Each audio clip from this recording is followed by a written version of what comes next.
all, welcome to Z Story.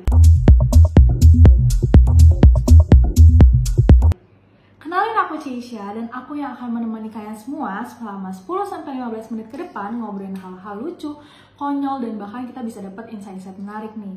Nah, kali ini aku dapat narasumber yang super cantik dan super kece banget, namanya Kak Angie. Kak Angie sendiri mempunyai journey atau pengalamannya dia di Jerman. Dan kalau kalian mau tahu gimana sih keseruannya Kak Angie sendiri di Jerman, please banget untuk like, comment, and subscribe, and please welcome Kak Angie.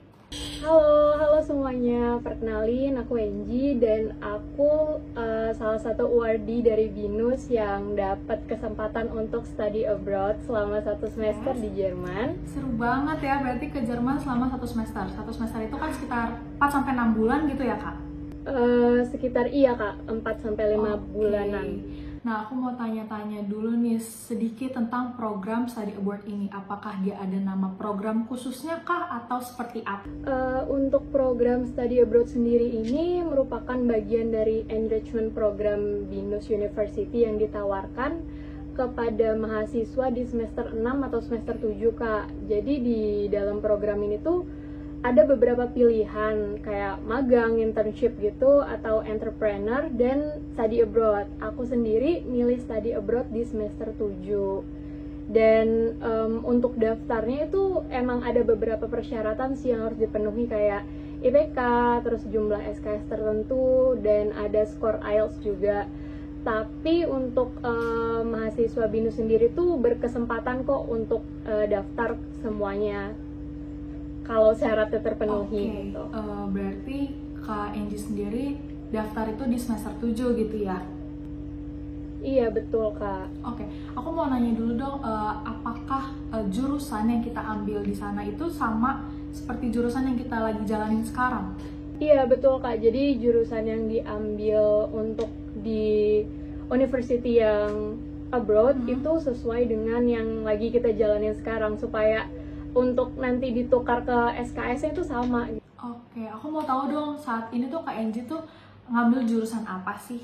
Aku ambil jurusan International Business Management Kak. Jadi waktu di universitas di Jerman juga kebetulan aku ambil jurusan yang sama, International Business. Jadi untuk mata kuliahnya itu nggak terlalu beda dan bisa dikonversi juga jadi SKS. Nah, tapi dari study abroad ini tuh mempersilahkan semua mahasiswa tuh mencari negaranya yang ingin dipilih atau memang ada beberapa negara dari kampus yang sudah di list dari kampus? Untuk negara sendiri, kalau dari pengalaman aku sih kita dari BINUS itu emang udah ada beberapa listnya sih Kak. Jadi kita disuruh milih sekitar 3-5 universitas yang kita minat gitu, yang kita mau, dan nanti kita daftar ke 5 universitas tersebut. Kalau memang mereka menerima ya kita bisa masuk, tapi kalau enggak ya bakal dialihkan ke universitas yang lain yang ada di pilihan kedua, ketiga, dan seterusnya. Oke, nah aku mau tanya nih, kan tadi persiapannya itu kan atau persyaratannya itu kan kayak IPK, IELTS dan TOEFL segala macam gitu kan. Nah, untuk persiapan yang sebelum banget untuk berangkat nih, baik dari universitas maupun pribadi, apa aja sih Kak yang perlu dipersiapkan banget? Kalau dari persiapannya itu jujur agak banyak sih Kak. Tapi kalau dari aku pribadi memang yang terpenting itu dari awal dulu kan, dari syarat utama yang diminta sama kampusnya, dan dari kampus BINUS kan dari IPK dan lain-lain. Dan sejujurnya kalau untuk ke kampus yang dituju itu syaratnya juga lumayan berbeda gitu. Jadi mereka juga minta syarat-syarat untuk seperti project-project yang pernah kita jalanin gitu. Apa kita pernah melakukan apa gitu. Tapi kalau dari pengalaman aku sih dari BINUS sendiri itu lumayan ngebantu ya untuk proses administratifnya, sampai aku bisa dapat LOA ke universitas yang aku mau. Terus juga mereka bantu bikin surat pengantar untuk visa, terus juga ngatur untuk konversi mata kuliah yang bakal aku ambil. Jadi dari sisi aku pribadi nyiapin yang paling aku siapin banget itu dokumen untuk visa sih Kak, yang pribadi banget, yang aku sendiri ngurusnya. Berarti kurang lebih kebanyakan dibantu oleh universitas, dan tapi untuk pembuatan visa ke sana itu kita mandiri gitu ya Kak? Iya betul Kak. Oke. Aku mau nanya nih, akademik kita ke kampus di Indonesia sama di luar negeri kan pasti jauh berbeda nih Kak. Aku mau tanya dong, dari POV Kak Angie sendiri, apa sih yang membuat beda? Mungkin di sana lebih ketat kah, atau lebih to the point kah dosennya, atau lebih santai, atau gimana nih? Ada nggak perbedaan yang signifikan banget? Jujur kalau perbedaan, mahasiswa di sana kan benar-benar dituntut untuk mandiri dan aktif gitu untuk proses belajarnya, dan dosen juga berperan jadi fasilitator yang mereka ngasih kita ruang untuk eksplorasi, untuk berpikir kritis. Jadi nggak cuma menyampaikan materi itu di dalam satu arah aja. Itu sih Kak menurut aku yang beda. Jadi emang kita harus lebih cekatan untuk diri kita sendiri gitu ya Kak? Iya betul Kak. Oke. Nah, gimana sih perasaannya waktu sampai di sana? Apakah ada culture shock atau kayak aduh kayaknya nggak bisa deh, homesick? Itu ada nggak sih Kak? Untuk culture shock sendiri pasti ada sih Kak. Jadi waktu di sana yang aku rasain perubahan kedisiplinan waktu sih Kak. Jadi kalau di Indonesia kan mungkin kita ada istilahnya kita ngaret kan, tapi ya, kalau di sana kayaknya harus banget untuk iya betul. Jadi kalau nggak on time itu bisa dianggap kayak nggak sopan nih gitu.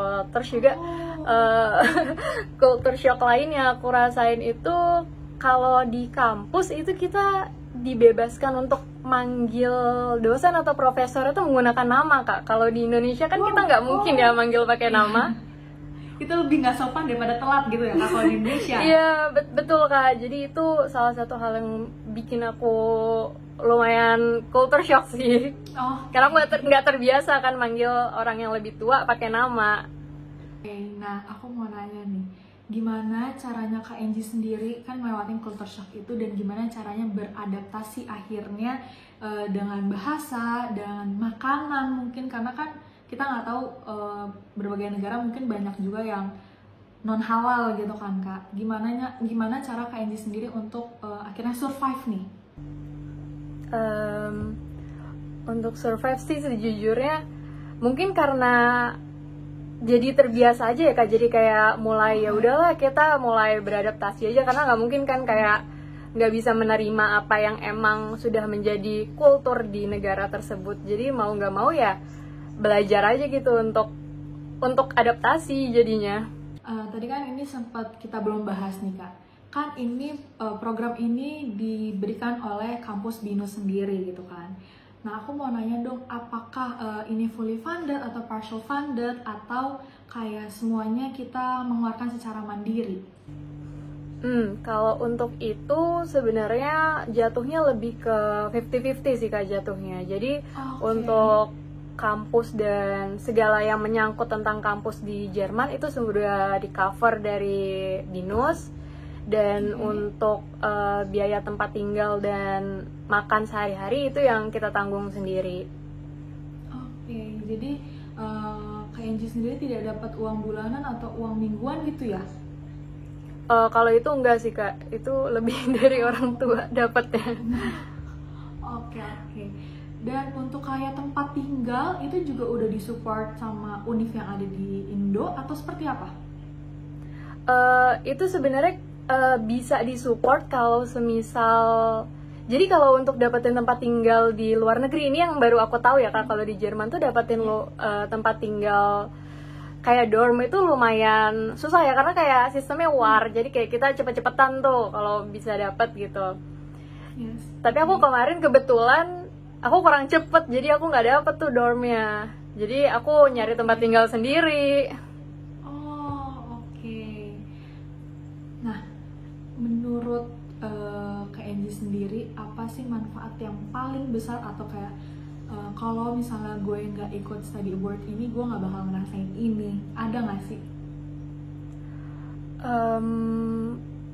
Kalau itu kayaknya aku lebih ngambil dari pengalaman aku yang culture shock sih Kak. Aku kayak kalau aku nggak berangkat study abroad, aku nggak bakal tahu nih kalau misalnya di Jerman nih budayanya seperti ini, orang-orangnya seperti ini, terus juga ternyata ketemu sama orang-orang yang berbeda dari berbagai negara itu semenyenangkan itu gitu. Jadi kayak bisa bertukar pengalaman, bisa tahu budaya mereka seperti apa, jadi bisa saling sharing lah. Nah, aku mau nanya dong, mungkin tadi udah serius-seriusnya, sekarang ke cerita konyolnya kali ya. Ada nggak sih cerita konyol yang pas sampai sana kayak, aduh, ini nggak bakal gue lupa, kayak gitu, ada nggak Kak? Ada waktu aku, jadi kalau di kampus aku itu kan kayak satu kelas itu kita semuanya tuh mahasiswa abroad ya Kak. Jadi dari mana-mana, dari beberapa negara juga. Dan aku kurang paham tentang budaya mereka, salah satu negara yang ternyata mereka tuh sebegitu privasinya sama wajah gitu. Jadi kalau aku lagi take video gitu, dia kayak marah gitu. Aku kayak sempet yang shock kan, kayak soalnya kan biasanya kalau kita kan kayak ya kita bikin video aja kan, tapi kayak bahkan ikut nimbrung gitu ya. Iya betul. Nah kalau dia marah Kak kalau take video, jadi aku kayak lumayan kaget. Itu sih yang aku kayak, wah itu lucu banget. Iya, karena di Indonesia biasanya kita lumayan suka dengan kamera, lumayan narsis juga. Tiba-tiba sampai sana ketemu banyak mahasiswa juga dari berbagai negara, taunya muka tuh ternyata se-privacy itu gitu ya. Iya betul. Padahal bukan artis kan dia. Bener juga. Oke. Last question nih Kak Enji, aku mau nanya dong, ada nggak sih tips atau pesan-pesan buat teman-teman di luar sana yang mungkin mau ikutan juga study abroad segala macam, beasiswa-beasiswa lainnya mungkin, ada nggak tuh pesan dari Kak Enji sendiri? Kalau dari aku tuh bakal selalu bilang jangan takut sih Kak untuk nyoba. Soalnya waktu awal aku daftar study abroad sendiri ini aku juga lumayan takut ya, karena walaupun syaratnya nggak begitu berat dari kampus, tapi ada juga gitu yang nggak keterima gitu. Jadi kan kalau hal-hal yang kalau kita mikirnya kita gagal kan ya itu bakal takut duluan ya. Jadi untuk teman-teman yang mau study abroad atau mau nyoba untuk exchange ke luar negeri, itu jangan pernah takut sih untuk coba gagal mau berhasil, pokoknya coba aja dulu. Nggak masalah sih hasil akhirnya kayak gimana, yang penting kan kita udah dapet pengalamannya gitu. Untuk kedepannya pasti kita bisa untuk di-improve gitu. Oke deh Kak Enji, mungkin segitu aja cerita-ceritanya sama Kak Enji, teman-teman Ders.